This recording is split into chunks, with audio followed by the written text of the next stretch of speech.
What does Semax do? Well, Semax was developed in Russia in the 1980s, and it's a derivative of this adrenal corticotropic hormone. This is the pituitary signal that tells your adrenal glands to produce cortisol. Now you'd think like, wait, why do you want more cortisol? Well, in this video we're going to talk about this because cortisol is one of the most fascinating anti-inflammatory hormones in your body. It's considered the alpha hormone. You want cortisol regulation. And so you'd think, well, if this is, triggering cortisol, isn't it going to raise my cortisol? Well, it doesn't raise your cortisol, so don't worry if your cortisol is already too high because you're hopped up on YouTube videos, then Semax is not going to impact it adversely. But what they found is that Semax does have these neuroprotective and neuroplastic effects, at least in animal models, and in Russia there's plenty of human clinical trials. Semax, as many other peptides, is not FDA approved, and so most of this data is preclinical, but what we're going to show you is where the limits are, what we know about Semax.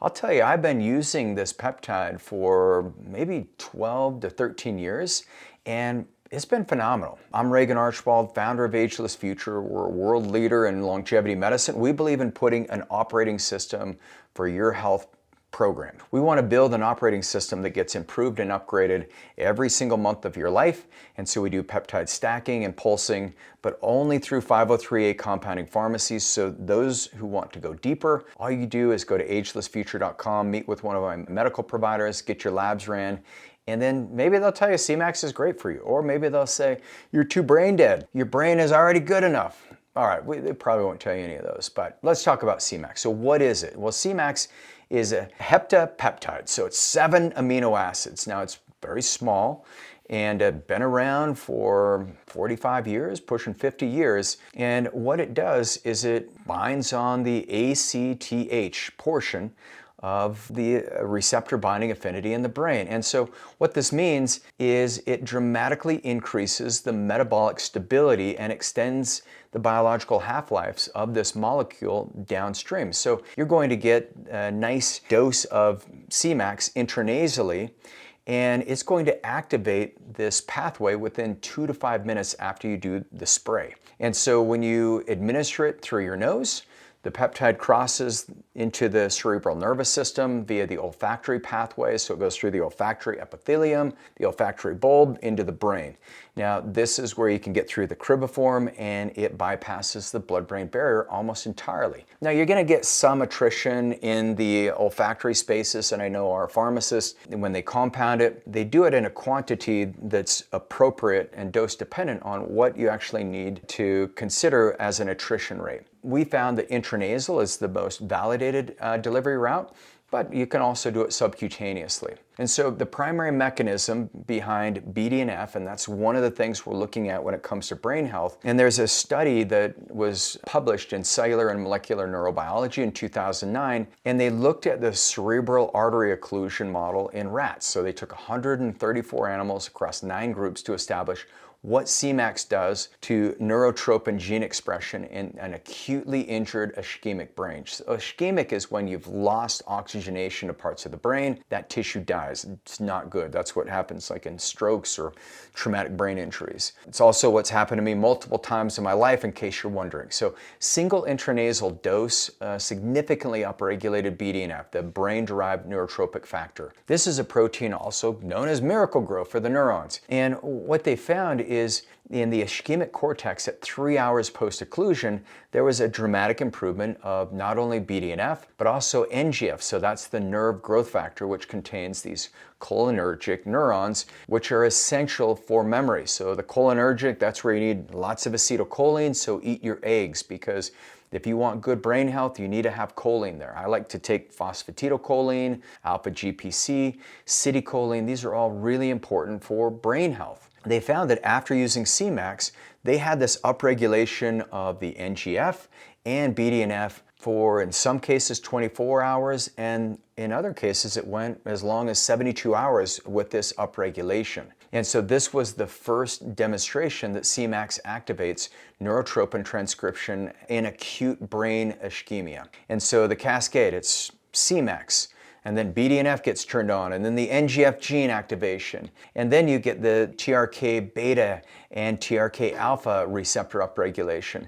And then this leads to more neuronal survival and synaptic plasticity signaling. These are the same pathways that protect neurons after a stroke. And they are the ones engaged during cognitive use. So really important. And once again, they did this study very soon after, 24 to 72 hours after the stroke had happened. The other thing they found is there's a master transcription factor for BDNF gene expression in the subcortical structures, while simultaneously downregulating your MMP9, CFOS, and phospho-JNK. So MMP9, this is this matrix metalloproteinase that degrades tissue structure after injury. And the JNK, these are pro-inflammatory and pro-apoptotic signals. So these are things you don't want turned on. And with Semax, they found it was neuroprotective, plus you've got synaptic plasticity simultaneously from a single peptide dose. From a regulatory perspective, now if you live in Russia, it's been on Russia's list of vital and essential drugs approved in December of 2011 for ischemic stroke treatments. Russian phase 3 data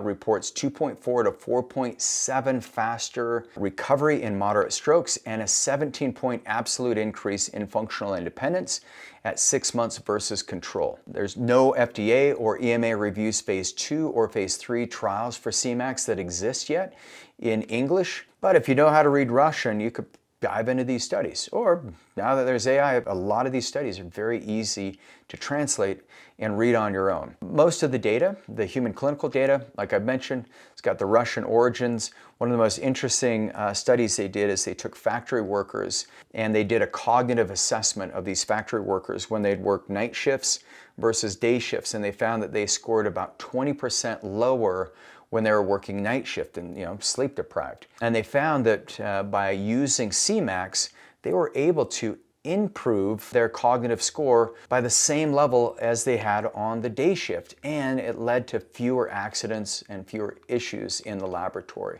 From a Semax perspective, if you think of the BDNF factors, one of the studies they did in this 110 patient stroke cohort, they found that the BDNF, those levels remained elevated throughout a 10-day dosing course and correlated more positively with cognitive improvements. They had baseline BDNF tracks and they found whether or not this compound was engaging it. They looked at morning cortisol. They found that Semax, even though it's this ACTH analog without any kind of sequence of increasing the cortisol.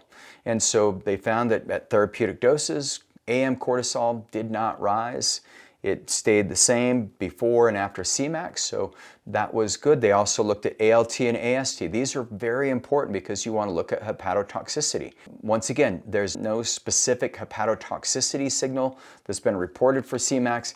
Seems to be very safe. Russian clinical protocols, they look at courses, anywhere from 14 days to longer, but they do find that it seems to be very safe long term. So for those of you who are wondering, will Semax turn on my brain? Will it help me? I work nights.